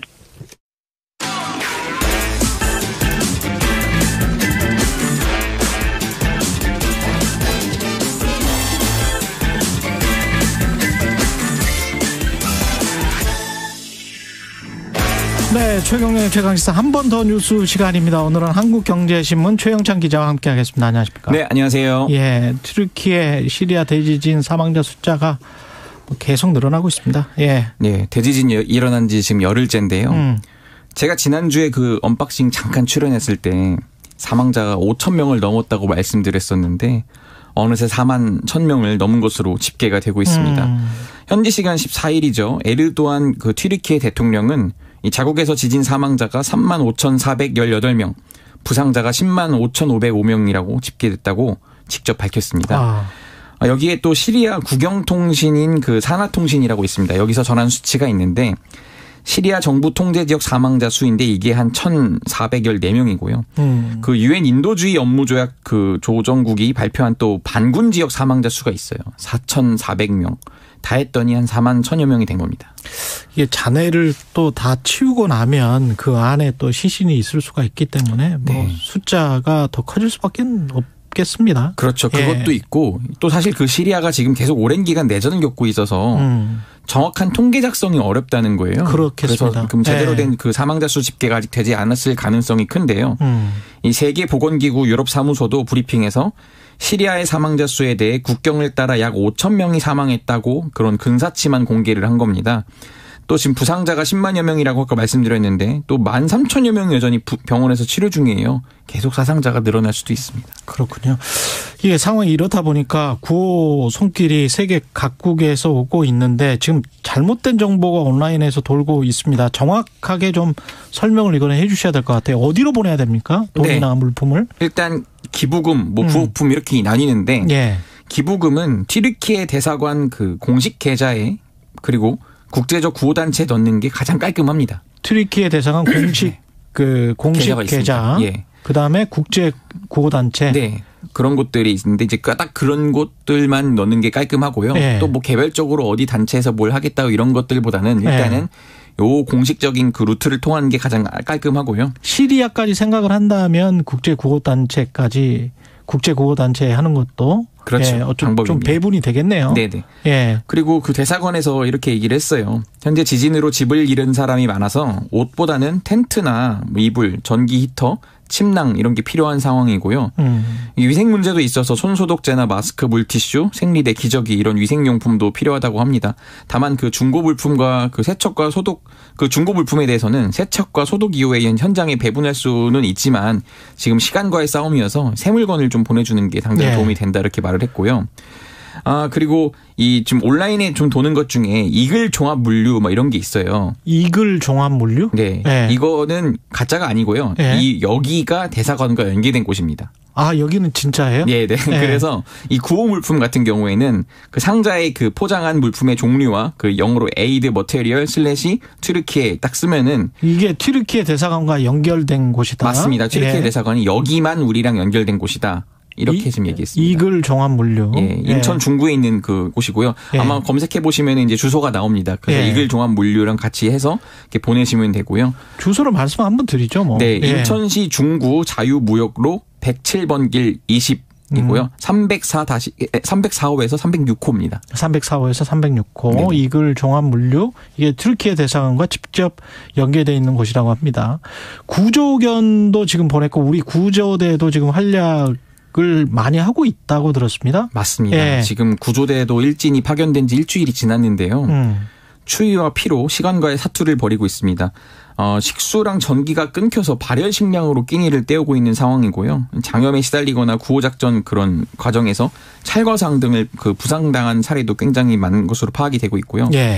이 구호대와 함께 파견된 4마리의 구조견이 화제인데 모두 좀 부상을 당했습니다. 그중 한 마리에 대해서는 군의관이 수술을 집도하기도 했는데요. 지금 온라인에서는 6살 그 이름 토백이라고 합니다. 이 토백이가 앞발에 붕대를 감아서 이 감은 채로 부상투혼을 펼치고 있어서 SNS에 이제 응원이 좀 쏟아지고 있고요. 대단하군요. 그런 와중에도 어쨌든 우리 구호대가 8명의 생존자를 구하는 등 성과를 내고 있고요. 이 골든타임이 지난 만큼 일단 일진은 철수하기로 한 상황입니다. 정부는 오늘 밤 튀르키예 구조대 2진을 파견하는데요. 이 2진은 총 21명입니다. 일진이 수색 구조 인력 중심인 것과는 달리 2진은 이 재건 지원 수요를 파악하기 위한 인력으로 꾸려졌고요. 한 절반 정도가 이 보건 의료 팀이에요. 그래서 이제 뭐 의료 인력도 좀 파견됐고요. 현지에서 이제 약 일주일간 활동할 예정입니다. 이게 지금 또 인플레이션 이야기 안 할 수가 없는데 물가 상승 때문에 라면이 오히려 인기다? 저가라면이 이제 탄생을 한 거예요. 저가라면? 네. 지금 농심도 한 평균 11%를 출고가를 올렸고 삼양도 한 평균 9.7%를 작년에 올렸거든요. 이렇다 보니까 좀 부담스러워서 유통업체들이 PB 상품이라는 걸 내놨는데 라면 사 먹기도 부담스러워서. 그러니까 이마트의 뭐 노브랜드 라면 같은 경우는 이게 지금 5개 들어갔는데 1,980원이에요. 2016년 출시 이후 가격을 한 번도 올리지 않았는데 5개 들어갔는데 2,000원이 안 되네. 네. 지난달 한 달 매출이 전년 같은 기간 대비 한 90% 증가했고요. 홈플러스도 국민라면 뭐 이것도 인기가 많은데 이거는 이제 5개에 2,500원입니다. 편의점 이마트 24의 아임 이 민생라면 이것도 한 개당 550원에 팔고 있는데 지금 굉장히 선풍적인 인기를 끌고 있다고 합니다. 식품업체 입장에서는 이게 비용이 그렇게 올라가는데 어떻게 안 올릴 수도 없고 좀 난감하겠습니다. 네, 그 기존 제품 올리는 거는 최소화하면서 프리미엄 라면을 내놓고 있어요. 오히려 이제 프리미엄 라면 쪽으로 아예 새 제품을 내놓는 건데 뭐 가령 이제 하림 같은 경우는 더 미식 라면이라는 건데 이거는 봉지면 하나에 2,200원이고요. 어쨌든 유통업체들이 또 경쟁적으로 지금 백종원 대표랑 협업을 해서 라면을 내놓고 있거든요. 편의점 CU가 이제 개발한 그 고기 짬뽕 컵라면이 있습니다. 이거는 예. 판매량이 신라면을 넘어섰다고 하고 예. 지금 또 이마트는 백 대표와 함께 백라면이라고 하는데 이건 뭐 라면 한 개 정도 값 차이로 조금 더 가격이 나갑니다. 라면 회사는 이익을 꽤 낼 것 같고. 그렇죠. 농심은 뭐 3조 클럽이라고 해서 매출 3조 원을 넘었다고 합니다. 농심 장사 이래 처음으로. 와, 라면으로. 네. 대단하네. 여기까지 듣겠습니다. 한국경제신문 최영찬 기자였습니다. 고맙습니다. 감사합니다. 예.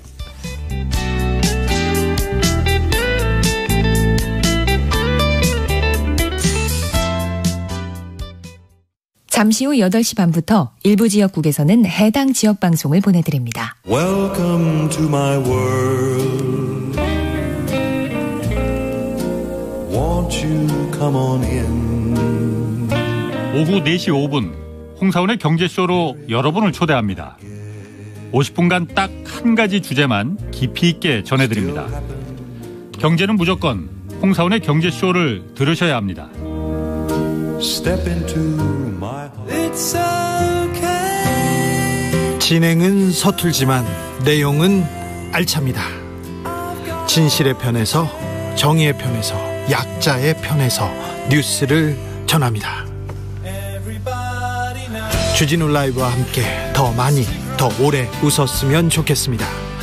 매일 오후 5시 5분 KBS 1라디오 주진우 라이브.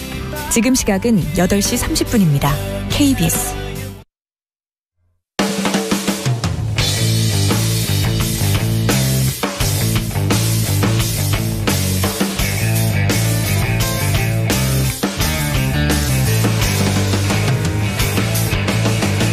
최경영의 최강 시사.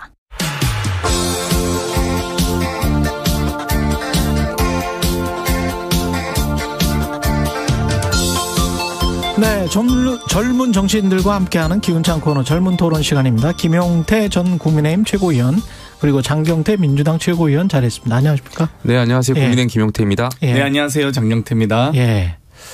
김용태 전 최고위원은 이제 최고위원이 되기 위해서 후보. 예, 이번에 예. 출마했습니다. 예. 그 일단은 본선까지는 올라갔잖아요. 예, 예. 예. 그 분위기 좋습니까? 분위기는 지역 돌 때마다 네. 많은 분들이 호응해 주시고 있고 네. 정말 만났을 때마다 대통령께서 혹시 잘 못하는 부분이 있다면 좀 젊은 후보들이 여기에 대해서 목소리 좀 내달라는 분들 굉장히 많고요.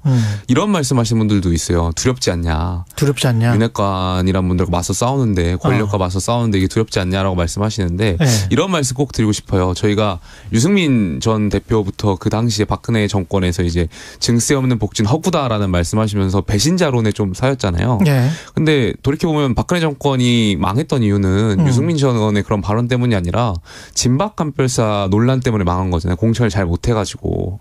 그러니까 그때 유승민 전 대표 더 싸웠어야 되는데 사실 그때와 지금 환경이 달랐고 그러니까 배신자가 아니다라는 것을 좀 해명하다가 이렇게 되어 왔는데 이제는 그 이후로 뭐 이준석 전 대표라든지 이게 많은 젊은 사람 후보들이 많아지면서 이제는 저희한테 똑같은 논리로 이제 반윤이다 비윤이다 이제 윤핵관들이 씌우고 있는데 여기에 대해서는 더 매설차게 가열차게 저희가 이제 공격하고 윤핵관들이 결국에 대통령실이나 대통령을 위험에 빠뜨리고 있다는 것을 국민께 당원들께 더 많이 알릴 겁니다. 근데 이 전당대회를 보면 지난번에 민주당 전당대회에 비해서 제가 좀 비교를 해서 죄송합니다만은 장경태 의원한테 젊어요. 훨씬 더. 예. 천하람 뭐 김용태 뭐 이렇게 해서 민주당이 봤을 때는 속으로 양날의 어떤 감정이 들 것 같습니다. 좀 부럽기도 하지 않습니까? 왜냐하면 젊은 분들이 토론회나 이런 데서 치고 나가는 게 훨씬 더 좀 신선해 보이기는 하거든요. 사실은.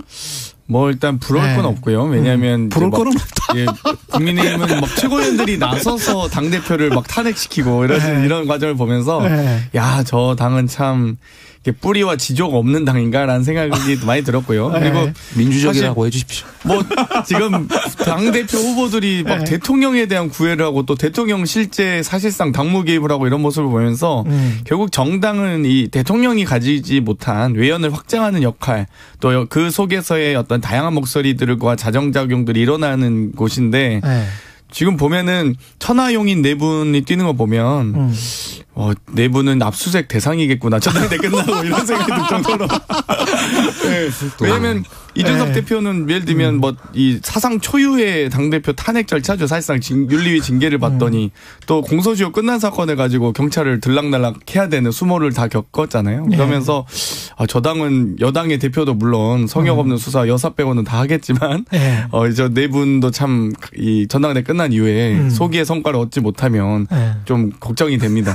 아니 이런 걱정 그리고 당내에서 뭐 두렵지 않느냐 이런 이야기도 나왔다고 하는데 실제로 당사자들은 어떻습니까? 그런 거를 좀 느낍니까? 저는 두렵지 않냐라는 질문 굉장히 많이 받는데 4명의 후보들과 이야기해 보면 뭐 저희가 역사의 죄인은 되지 말자. 그러니까 지금 윤핵관들이 대통령을 둘러싸고 지금 당무 개입 뭐 당정 일체론을 말씀하고 계신데 결과론적으로 당정일체라는 것이 애매모호한데 당무 개입에 있어서 대통령께서 공천 개입 말고는 당무 개입할 게 없거든요, 사실상. 그러니까 당정일체 당무 개입을 말씀하는 것은 결과적으로 공천권을 개입하겠다는 얘기인데 윤핵관들이 경선이나 국민하고 당원들이 뽑는 이런 경선 제도로 가게 되면은 본인들이 다음번에 공천받기 어려울 거라고 생각되니까 권력의 호가호위에서 지금 공천 받으려고 당정일체로는 지금 꺼내오고 있는 것 같은데 여기에 대해서 저는 맞서 싸워야 된다고 생각하고요. 그리고 김기현 후보께서 탄핵 발언 하셨잖아요. 여기에 대해서 사과하고 넘어가면 되는 건데 그 탄핵 발언 두둔하려고 지금 당정일체니 이런 말씀하시면서 윤핵관들이 두둔하고 있는 행태가 글쎄 저는 뭐랄까 참 부끄럽고 안타깝습니다. 근데 장경태 위원은 누가 될 것 같습니까? 이런 상황인데 그리고 방금 전에 사실은 이철규 의원이랑 통화를 했었는데 이철규 의원은 또 전혀 다른 말씀을 하시니까 이거는 이따가 좀 여쭤볼게요. 일단 확실한 건 어찌됐건 이제 여당의 경선 같은 경우는 전당대회 경우는 어찌됐건 대통령과 가까울수록 좀 더 가능성과 유리하긴 하죠. 아무래도 일단 지금 현재 룰 자체도 당원 100%이기 때문에 저희도 뭐 당원이 70% 반영됩니다만 75% 반영됩니다만 당원들의 바람은 본인들이 선출하고 어찌됐건 지원한 대통령의 성공을 바랄 수밖에 없죠. 뭐 물론 저희 민주당원들도 뭐 실패한 대통령을 바라는 마음은 아니겠지만 좀 더 그런 부분들이 많이 작동하기 때문에 아무래도 대통령 발의하는 이유는 득표에 도움이 되기 때문일 텐데요. 근데 좀 과한 것 같아요. 예를 들면 오히려 김기현 대표가 되면은 뭐 안 되면 탄핵된다? 오히려 김기현 대표가 됐을 때 대통령의 지지율이 떨어질 경우엔 당대표가 나서서 출당 요구도 할 수 있는 거고요.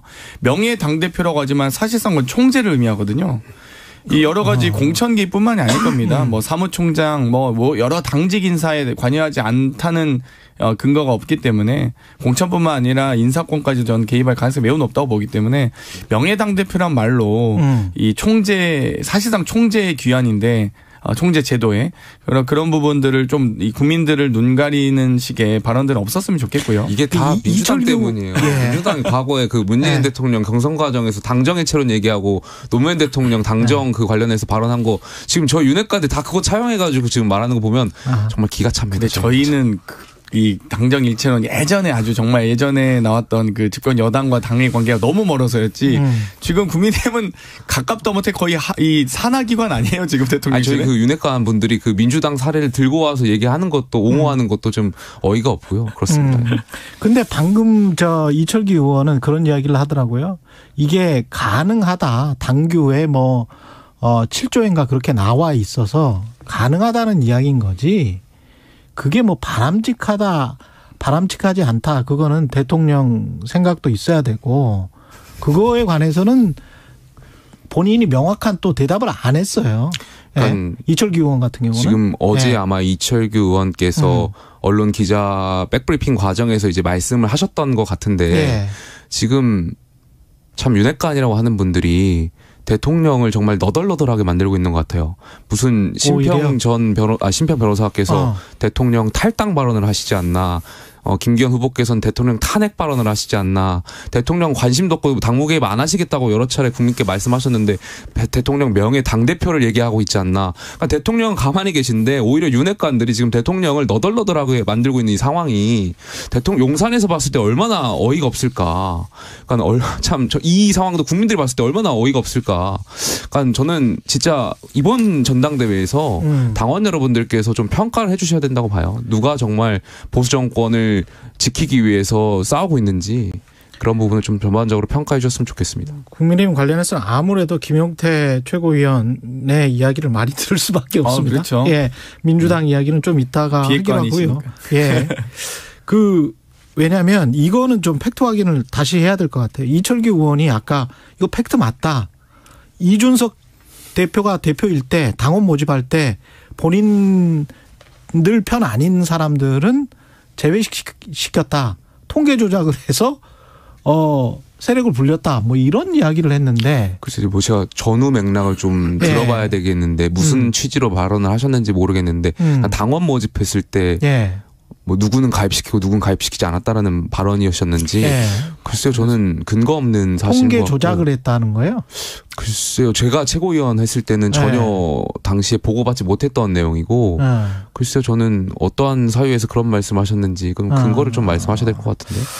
그렇군요. 아니 저는 처음에 이제 밖에서 들을 때는 당직자들을 줄 세우겠다 약간 이렇게 들어서 당대표와 사무총장은 인사권이 있는 주요 당직자인데 당연히 줄 세우기가 아니고 그냥 인사권이 있는 거거든요. 마치 그 말을 뒤집어서 얘기하면 아니 대통령이 장관을 줄 세우게 합니까? 그냥 장관에 대한 인사권이 있는 거죠. 근데 그렇게 들었는데 당원 모집 과정에서 통계 조작했다. 이건 사실상 허위사실 유포로 그냥 고소해야 될 상황 같은데요. 왜냐하면 당원이 되는 입당 과정은 매우 이제 간편하게 온라인 입당도 다 가능하고요. 누구든지 되기 때문에 그걸 어떻게 조작할 수 있습니까? 그걸 모르겠어요. 전후 맥락을 모르겠지만 분명히 우리는 이렇게 들었죠.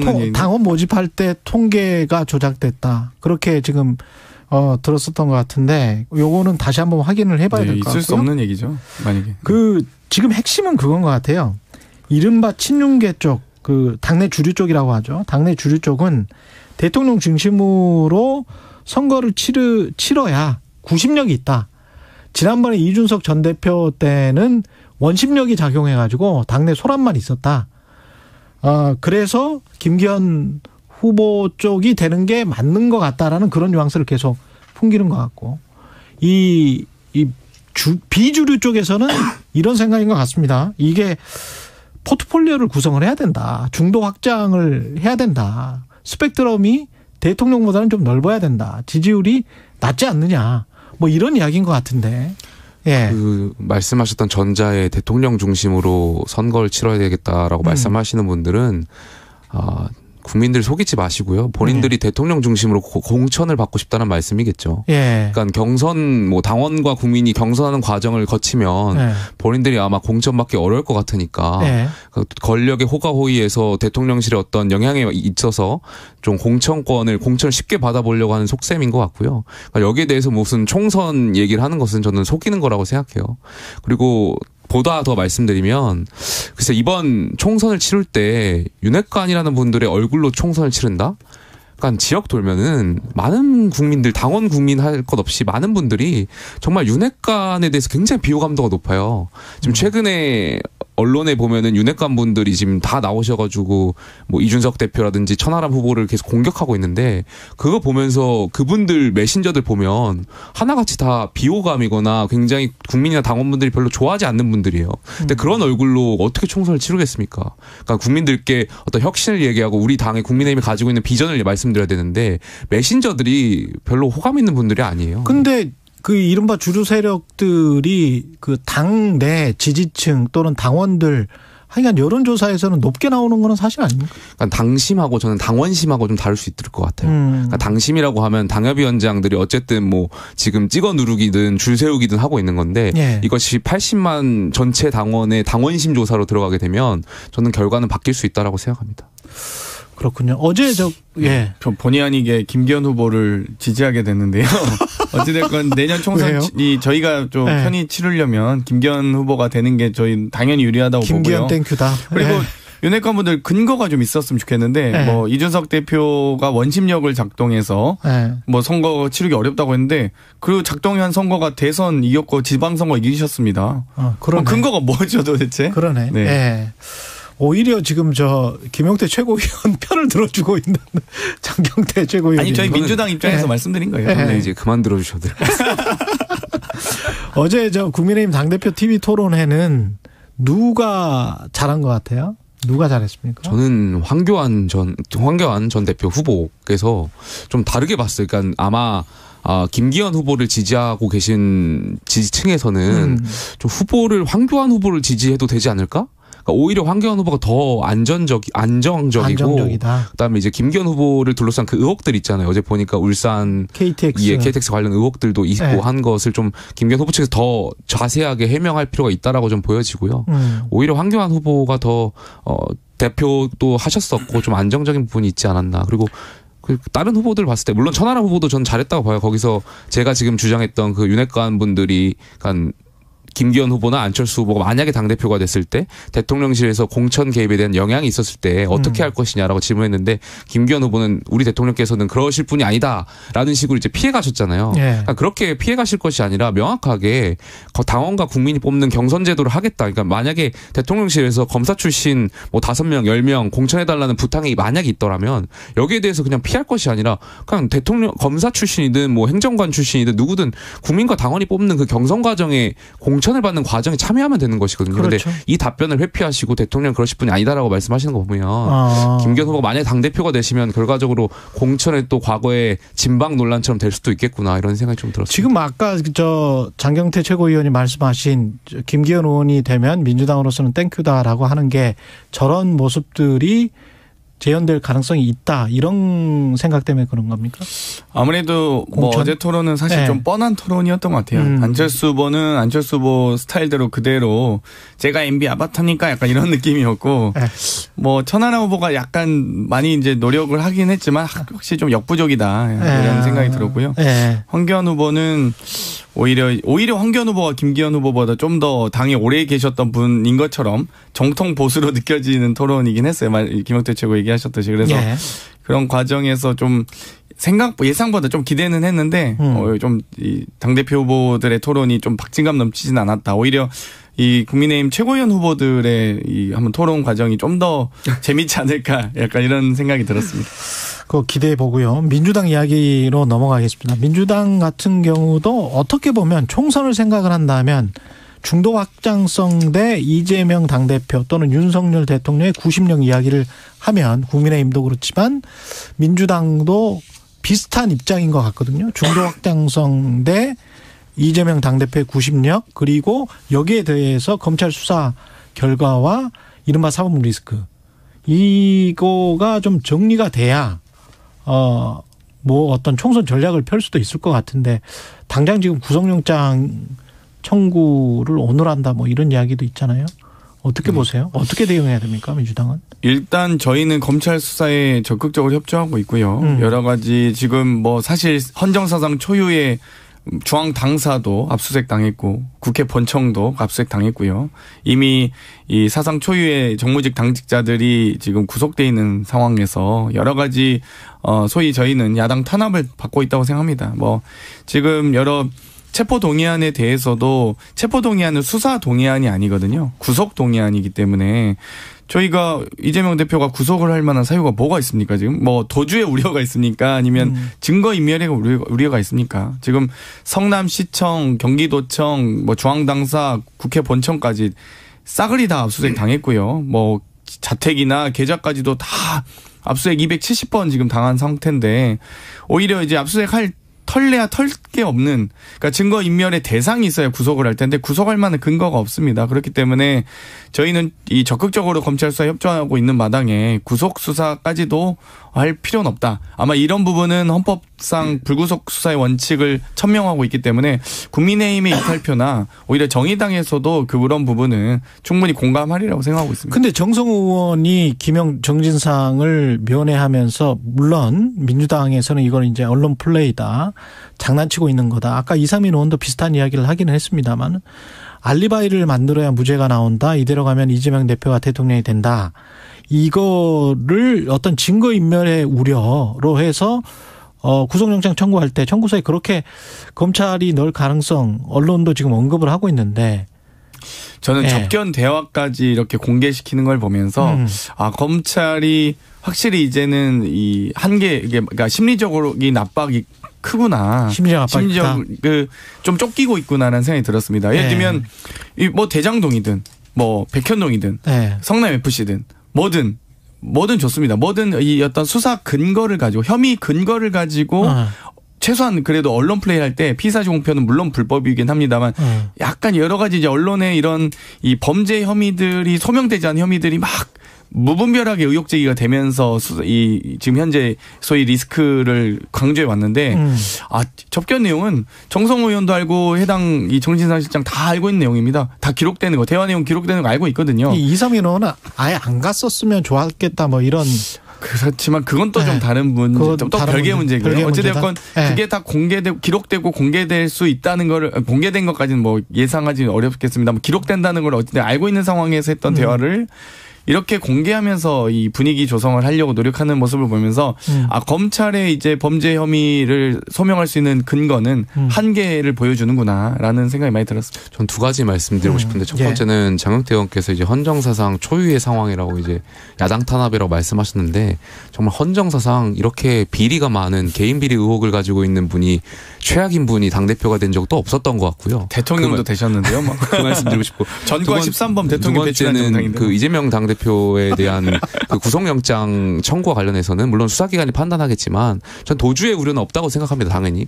그렇지만 말씀하신 대로 증거인멸에 대한 우려는 있다고 생각해요. 지금 정성호 의원께서 글쎄요 뭐 회유를 하려고 한 것 같지는 않은데 어쨌든 이상하잖아요. 그 영화에서 보는 장면이잖아요. 보통 악덕한 정치인들 그 측근들이 보통 이 의혹이 있는 당사자들 찾아가가지고 뭐 이렇게 하지 말라 저렇게 하지 말라 이렇게 회유하는 장면은 영화에서도 많이 봤던 장면들인데 굳이 그 정치인이 오해받을 행동들을 하시면 안 되는데 굳이 찾아가가지고 말했다는 것 자체가 그래도 오히려 그 찾아간 것 자체가 의심스러운데 이것을 왜 흘렸냐 이걸 비판하는 것도 좀 말도 안 되는 것 같고요.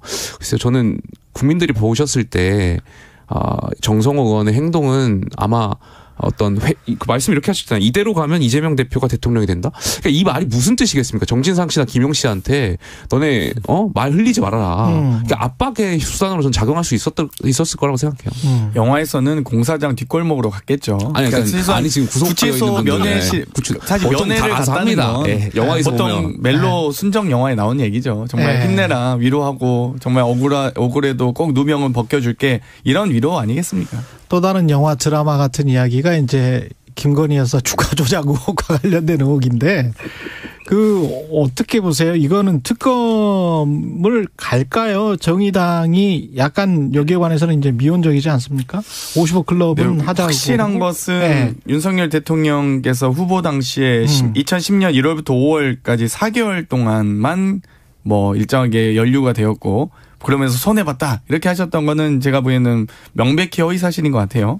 이 재판부도 저는 까치밥 판결을 했다고 보는데 주가 조작이 이루어졌던 5번 중에서 첫 번째를 제외한 2010년 10월 이후는 대부분 다 이 공소시효가 남아있다. 소위 포괄일제를 적용하는 판결을 내렸고요. 그중에 앞에 5번 중에 앞에 3번이 김건희 여사와 관련된 의혹들이 있는데 첫 번째를 제외하고 두 번째는 모두 다 범죄가 성립하는 것으로 판결을 했거든요.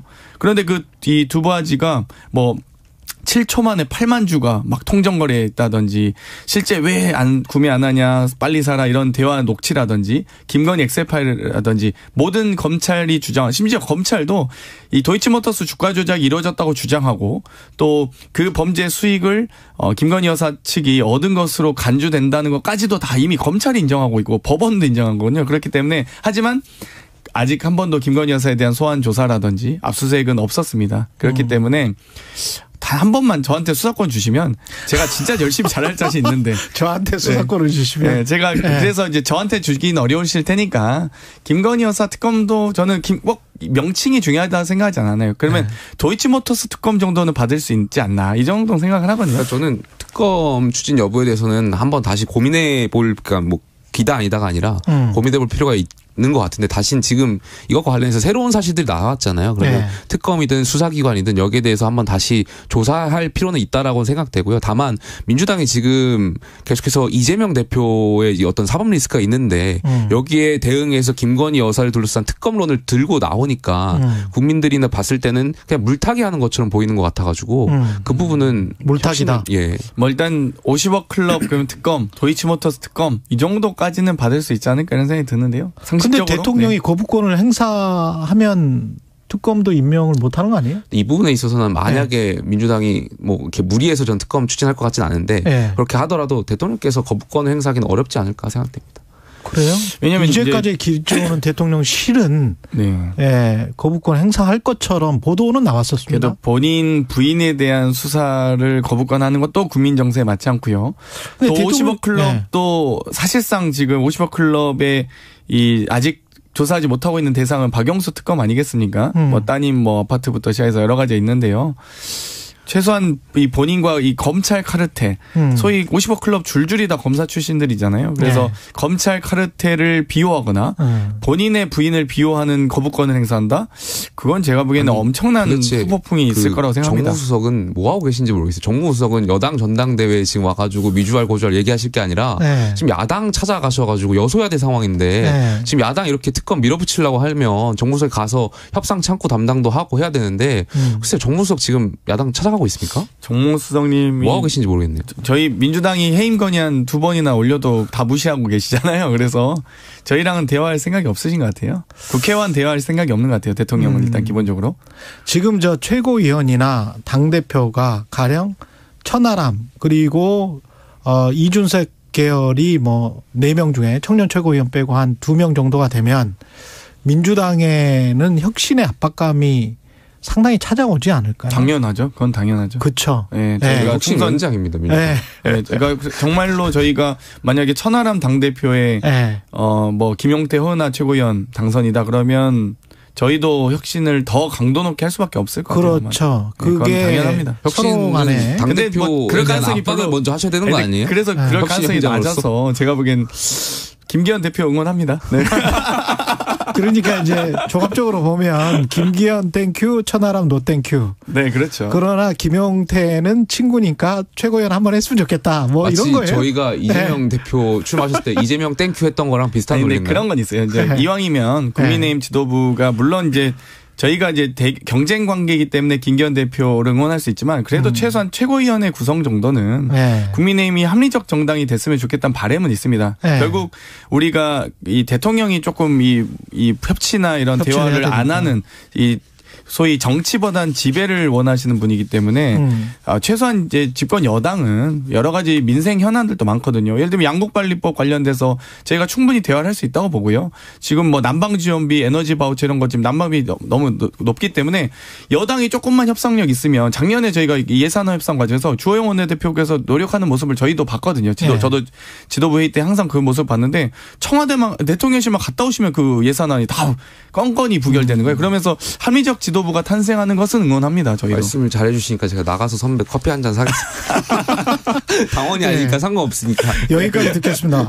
5544님 젊은 토론 정치 코너 맞나요? 예능 아닌가요? 뭐 듣다가 너무 많이 웃었습니다. 예능 같은 정치 토론 태태커플 많이 사랑해 주시고요. 예, 여기까지 듣겠습니다. 김용태 전 국민의힘 최고위원, 장경태 민주당 최고위원이었습니다. 고맙습니다. 네, 감사합니다. 예, 2월 16일 목요일 오늘은 여기까지 마치고요. 잠시 후에 최경련의 이슈 오도독 있습니다.